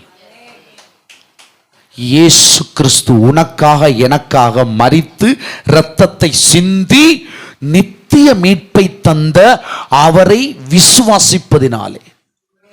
ஹல்லேலூயா. இப்ப மேன்மை யாருக்கு போயிடுச்சு? இயேசுக்கு போயிடுச்சு. கீழே வாங்க. ஆதலால் மனுஷன் நியாயப்பிரமாணத்தின் கிரியைகள் இல்லாமல் விசுவாசத்தினாலே நீதிமான் ஆக்கப்படுகிறான் என்று தீர்க்கிறோம். தீர்ப்பு எப்படி? ஜட்ஜ்மெண்ட். இப்ப இந்த பாரசாலை கேஸ் ஆண்டவர் டீல் பண்ண எப்படி டீல் பண்ணிருப்பாரு?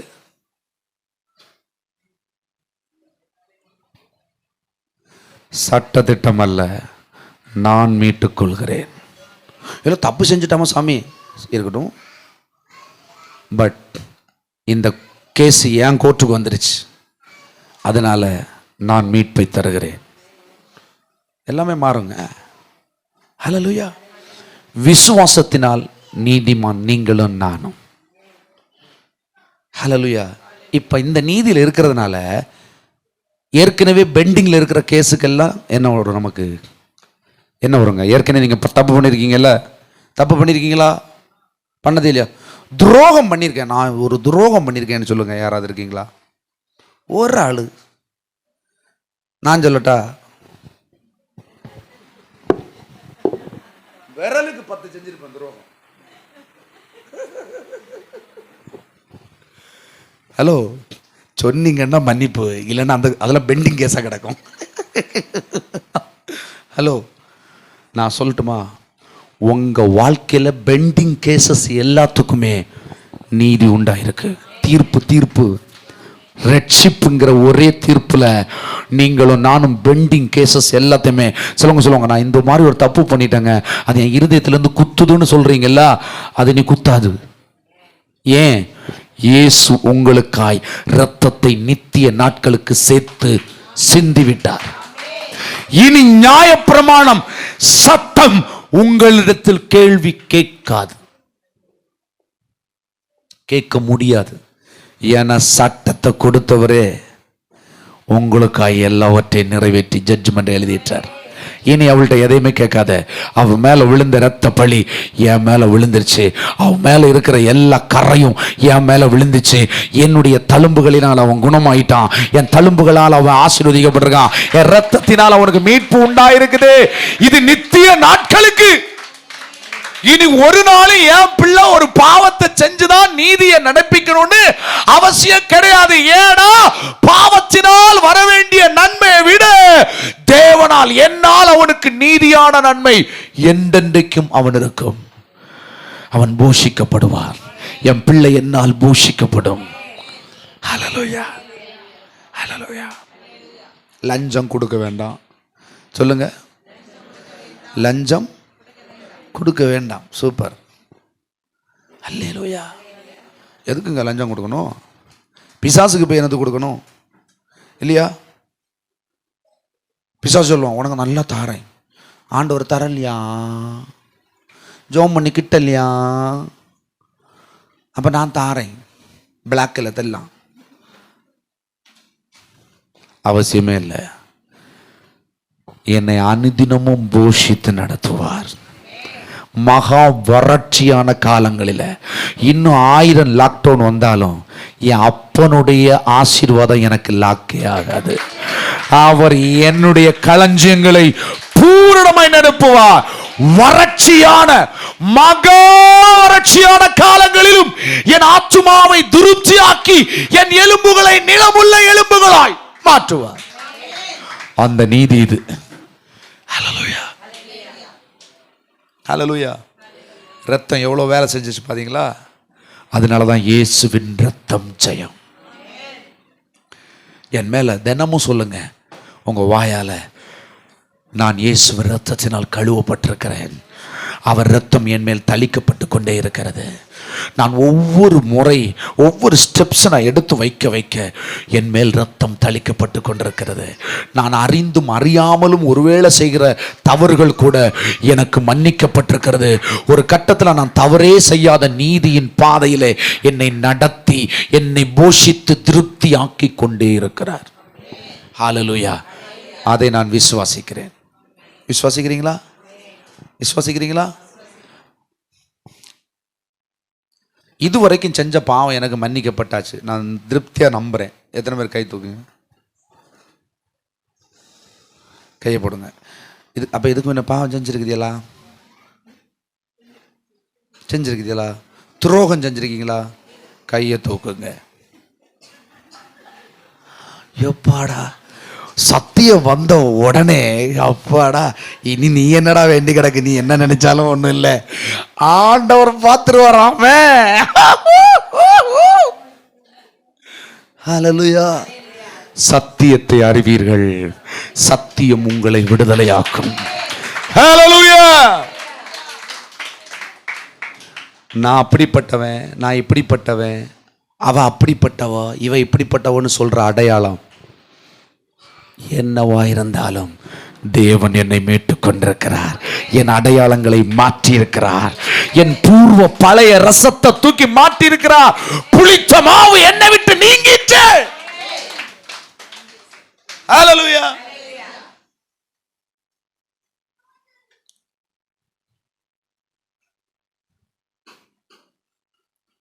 இனி நாம் பசைகிற மாவு புளிக்காது. இல்ல சாமி புளிக்குதே. வேதம் சொல்லுதுங்க, புளித்த மாவுன்னா பழைய வாழ்க்கை. அந்த பழைய வாழ்க்கை சொல்றாரு, பழைய புளித்த மாவோட புதிய மாவை சேர்க்காத. பழையதுக்கு ஒதுக்கி போடு, புதுசு. அதுக்கு அர்த்தம் என்ன? பழையது ஒளிந்து போயிற்று, எல்லாம் புதிதாயின. பழைய ரசத்துல புதிய ரசத்தை சேர்க்காத. புதிய ரசம் பழைய ரசமா மாறிடும். அப்ப பழையதை மொத்தமா மாத்திட்டேன்னா எல்லாம் புதிதாகின. ஒருவன் கிறிஸ்துக்குள் இருந்தால் எல்லாம் புதிதாகின. பழையவைகள் எல்லாம் ஒளிந்தன, எல்லாம் புதிதாயிற்று. இப்ப கற்பனைகளை பார்த்து உங்களுக்கு பயம் வராது. கற்பனைகளை பார்த்து இஷ்டமா தோணும். தாவீது சொன்ன மாதிரி, உமது கற்பனைகளை கை கொள்வது என் ஆத்துமாவுக்கு. ஹலோ, தேவனுடைய கற்பனையை கை கொள்வது முதல்ல உங்களுக்கு எப்படி இருக்கும்? கெட்ட வார்த்தை உன் வாயிலிருந்து புறப்பட வேண்டாம்னு சொல்லி இருக்கு. உச்சையை அருன்னு அறுத்தை. எப்படி உச்சையை அருன்னு அறுத்தேன். பாஸ்டர் ஜோம் பண்ணீங்களா? நான் என்னது ஜோம் பண்ணுவேன்? என் பிரச்சனைக்கு நான் ஜோம் பண்ணணும். நீ விசுவாசித்தாதான் அது மாறும். நான் ஜோம் பண்றதுல மாறுறதில்லை. புரிஞ்சுதா? நீ விசுவாசிக்கணும். ஏன்? பழைய புளித்த மாவு என்னை விட்டு நீங்கிட்டு என்னை புதுசா மாற்றி இருக்கிறார். அவருடைய இரத்தத்தினால் கழுவப்பட்டிருக்கிறேன். என் பாவங்கள் கழுவப்பட்டது மாத்திரமல்ல, இனி பாவத்தை செய்யாத தேவ பலனை நான் பெற்றுக் கொண்டிருக்கிறேன். ஹல்லேலூயா. அதை விசுவாசிக்கிறேன். விசுவாசத்தினாலே நீதிமானாக்கப்படுகிறேன். இதை விசுவாசிக்கிறதுனால தான் நீதிமானாக்கப்படுறேன். சும்மா ஜபம் ஓபாவாசம் கேட்டா சொல்லுவாங்க, ஓபாவாசம் ஒரே உபத்திரவம். இந்த உபவாசம் செய்கிறவன் தான் உபத்திரவத்துக்கு முதல் காரணம். அவன் தான் பயங்கரமாக இருப்பான். பாருங்க, என்ன தெரியுமா சொல்கிறேன்? இந்த உபவாசம் செஞ்சு மேலே வருவாங்க உச்சத்துக்கு. எப்படி? ஏன்னா உபவாச கிரியை, நியாயப்பிரமாணத்தினுடைய ஒரு கிரியை கூட உபவாசம் தான். உபவாசம் கூட ஒரு நியாயப்பிரமாணத்தினுடைய கிரியை, நியாயப்பிரமாணத்தின் ரூல் அது. நீங்க அந்த கிரியையை, நான் இந்த கிரியை செய்யறதுனால இயேசு என்னை ரட்சிக்கிறார் அல்லது கடவுள் என்னை ரட்சிக்கிறார் நீ நம்பினேன்னா, உபவாசம் தேவனுக்கு பின்பதான பகையா மாறும். அங்க என்ன நடக்கும்னு பிராக்டிக்கலா நான் சொல்றேன். இந்த உபவாசம் பண்ணி மேல போவாங்க. 21 நாள் உபவாசம் வச்சுக்கோங்களேன். இந்த 21 நாள் உபவாசம் போகும்போது ஒரு பலன் ஆவியில வருதோ இல்லையோ, மாம்சத்துல வரும். இந்த மனதுல நான் இருந்திருக்கேன் இல்லையா, 21 நாள் அடுத்து அது கீழே இறங்கும். அப்ப என்ன தெரியுமா? இங்க ஒருத்தன் இருந்தான் இல்லை, எங்க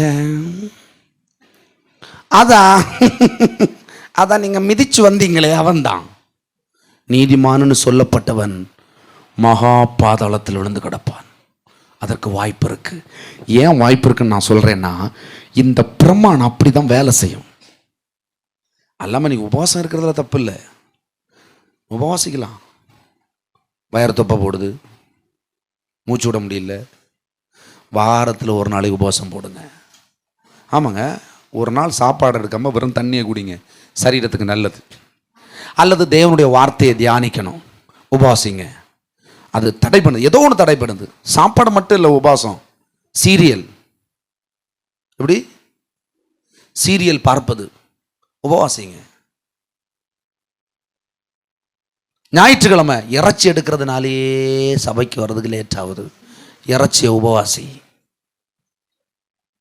ஆனால் நம்ம ஆளுக்கு இந்த இறைச்சி என்ன செய்யுது பிரதர்? ஞாயிற்றுக்கிழமை தான் இறைச்சி வருது, டெய்லி வருதில்ல. மேக்கா மண்டபம் டெய்லி இறைச்சி 24 hours. இப்போ தானே தெரிஞ்சது, சத்தியத்தை அறிவீர்கள், மேய்க்காமண்டம் உங்களை விடுதலையாக்கும். பார்த்தீங்களா? உண்மை தெரிஞ்சா பிழைப்பு, இல்லைன்னா அதிலே இருப்போம். அல்லேலூயா. நியாயப்பிரமாணத்தின் கிரியையினால் ஒருவனும் நீதிமான் ஆக்கப்பட முடியாது. இயேசுவின் இரத்தத்தினாலே நியாயப்பிரமாணத்தை நிறைவேற்ற முடியும். அவர் எனக்கு கொடுத்த மீட்பை விசுவாசிக்கிறதுனாலே, பாருங்க அந்த வசனத்தை ஒரு வாட்டி. ஆதலால் மனுஷன் நியாயப்பிரமாணத்தின் கிரியைகள் இல்லாமல் விசுவாசத்தினாலே நீதிமான் ஆக்கப்படுகிறான் என்று தீர்ப்பு அளிக்கப்படுகிறது. ஹல்லேலூயா. எத்தனை பேர் புரிஞ்சு? சத்தியத்தை சத்தியமா அறிஞ்சு கொள்ளுங்க, அப்பதான் விடுதலை. மேய்க்கா மண்டபத்தில் இது நல்ல ஒரு எக்ஸாம்பிள் ஆகும். மேய்க்கா மண்டபத்தில் 24 மணி நேரமும் பீஃபும் மட்டனும் கிடைக்கும் என்ற தகவல் அறிந்த சுனிதா அவர்களுக்கு இன்றையிலிருந்து மட்டனிலிருந்து விடுதலை, பீஃபிலிருந்து விடுதலை. இது சாப்பிடவே மாட்டோம்ல, ஏன்னா எல்லாம் நிறைய இருக்குல்ல. நமக்கு இல்லைன்னாதான் ஒரு பிடிக்கலைன்னாலும் இல்லைன்னா ஒரு ஆசை வரும். பார்த்துருக்கீங்களா? இல்லையா இருக்குதா? போதும் சும்மா என்னத்த மட்டன் தின்னு பார்த்துருக்கீங்களா? டெய்லி உங்கள் வீட்டில் ஒரு மாதம் மட்டன் சாப்பிடுங்களேன், மட்டனே பிடிக்காது. ஹல்லேலூயா, ஹல்லேலூயா. ஆமாம். ஆனால் டெய்லி ஆண்டவரை இழுத்து இழுத்து இழுத்து வாங்கிக்கோங்க, சத்தியத்தை அறிஞ்சு பாருங்க, ஆசையா வரும். இதுதான் தாவீதுக்கு வந்தது. அப்போதான் கற்பனைகள் என்ன அவனுக்கு கற்பனைலாம் அடிச்சு தூக்கி, அவனுக்கு அதை பற்றி ஞாபகம் இல்லை, அவரை மட்டும்தான் ஞாபகம். ஹல்லேலூயா. சபையே, நம்ம ஒரு முன்மாதிரியான சபையாக இருக்கணும். இந்த தேசத்தை மாற்றணும், சபைகளை மாற்றணும், சத்தியத்தை அறியாத ஜனங்களுக்கு சத்தியத்தை கொண்டு போகணும். அதற்காக நம்ம நிறைய பிரயாசிக்க வேண்டியது இருக்கு. நீங்க ஆசைப்பட்டீங்கன்னா உங்களை அதற்கென்றே நிரப்புவார், உங்களை அதற்கென்றே வலுவாக்குவார். ராஜ்யத்தின் சுதந்திரம் மாற்றுவோம், பிராண்ட் அம்பாசிடர்ஸா மாறுவோம். ஆண்டவர் மரித்து சிலுவையில் தொங்கி கீழே விழுந்தப்போ அந்த பிணத்தை எடுத்துட்டு போறதுக்கு வேற வழியெல்லாம் பண்ணானுங்க. ஆனா ஒரு பணக்காரனை அங்க ரெடி பண்ணி வச்சிருந்தார் கர்த்தர். யார் ரெடி பண்ணி தந்தாரு? ஐஸ்வர்யவானை. சூப்பராக கொண்டு எல்லா தைலங்கள் எல்லாம் பூசி புதிய கல்லறையில் அவர் அடக்கம் பண்ணாங்க. பணக்காரர்கள் தான் புதிய கல்லறையில் அடக்கம் பண்ணுவாங்க, ஏழைகளுக்கெல்லாம் கல்லறையில் தூக்கி போட்டு போயிடுவாங்க அன்னைக்கெல்லாம். ஹல்லேலூயா. தேவன் நம்மளை பணக்காரர்களாய் மாற்றியிருக்கிறார். விசுவாசத்தினாலே அது ஆகும், அந்த நீதி உண்டாகும். பணம் பிரயாசத்தில் வராது, விசுவாசத்தினால் வரும். பணம் உன்னுடைய ஞானத்தினால தங்காது, விசுவாசத்தினால தங்கி தரிக்கும். பணம் உன்னுடைய ஏதோ ஒரு பிரயாசத்தினால பெருகாது, தேவனால் அது பெருகும். கர்த்தருடைய ஆசீர்வாதம் ஐஸ்வர்யத்தை கொண்டு வரும், அதனோட கூட வேதனையை கூட்டார். அதுல வேதனையே இருக்காது. ஏன்னா பணமும் அவர் தான், பணத்தை செயல்படுத்துறவும் அவர் தான், எல்லாமே அவர் தான். ஹல்லேலூயா. ஏன்னா ரத்தம் நமக்கு நீதியாய் கொடுக்கப்பட்டிருக்கிறது. ரத்தம் சிந்துதல் இல்லாமல் பாவ மன்னிப்பில்லை என்று சொல்லப்பட்டபடி அது சாயலாய் ரத்தம் சிந்தி வந்த அந்த நாட்களை தாண்டி இயேசு நிஜமாகவே சிலுவையிலே இரத்தத்தை சிந்தி உனக்காகவும் எனக்காகவும் பாவங்களை மேற்கொண்டு நமக்கு ஜெயத்தை கொடுத்தார். இயேசுவின் இரத்தம் ஜெயம். ஹல்லேலூயா. எத்தனை பேர் புரிஞ்சு? இயேசுவின் இரத்தத்தை போய் பிரசங்கிக்கணும். யாருக்கு? புறஜாதி மக்கள் யாரு? பக்கத்து வீட்டில் இருப்பணும். உங்களுக்கு ஆப்பு வச்சுட்டு தைரியமாக பைபிள் எடுத்துட்டு கர்த்தருக்கு ஸ்தோத்திரம் பிரதர் இப்படிலாம் வீட்டில் இருக்காங்க. அல்லேலூயா. அக்கினியை வாரி எறிய வேண்டியதான். பேசணும். நீங்கள் விசுவாசிங்கன்னா ஆவியானவர் உங்கள் வாயிலிருந்து பேசுவார். தொடுவாங்க, ஒன்றில் டப்புன்னு தொட்டுருவாங்க. இதங்கடா கேட்க, அதை தான் கேட்கும். ஹல்லேலூயா. வார்த்தையை கொண்டு போங்க நிறைய பேருக்கு. இந்த வார்த்தையை அனுபவிங்க. கர்த்தர் உங்களை விஸ்தாரம் பண்ணுவார். நீங்கள் எந்த சட்டத்தையும் பார்த்து பயப்படாதீங்க. என்னது? சட்டத்தை பார்த்து பயப்படாதீங்க. ஏன்? சட்டம் தன் கடமையை செய்யும். எந்த சட்டம்? எனக்குள்ள சட்டத்தை கொடுத்தவரே சரியாய் உட்கார்ந்திருக்கிறார். அவர் எல்லாத்தையும் நேர்த்தியாய் செய்து முடிப்பார். எனக்கு ஒரு குறைவும் வராது. அவருடைய ரத்தம் எனக்காய் பரிந்து பேசும். நான் ஒரு தப்பே பண்ணினா கூட அவருடைய ரத்தம் எனக்காய் பரிந்து பேசும். ஆபேலுடைய ரத்தத்தை பார்க்கிலும் மேலானவைகளை பேசுகிற ரத்தம் எனக்கும் உனக்கும் கொடுக்கப்பட்டிருக்கிறது, சிந்தப்பட்டிருக்கிறது. அது இன்றைக்கும் பேசிக்கொண்டே இருக்கிறது. சதா காலங்களில் அது பேசிக்கொண்டே இருக்கும். நித்திய நாட்களுக்கு அது பேசிக்கொண்டே இருக்கும். மீட்பை கொடுப்பது தான் அதுக்கு வேலை. தண்டிக்கிறதுக்கு வேலை இல்லை, மீட்பை கொடுக்கிறதுக்கு தான் அது வேலை. ஹல்லேலூயா.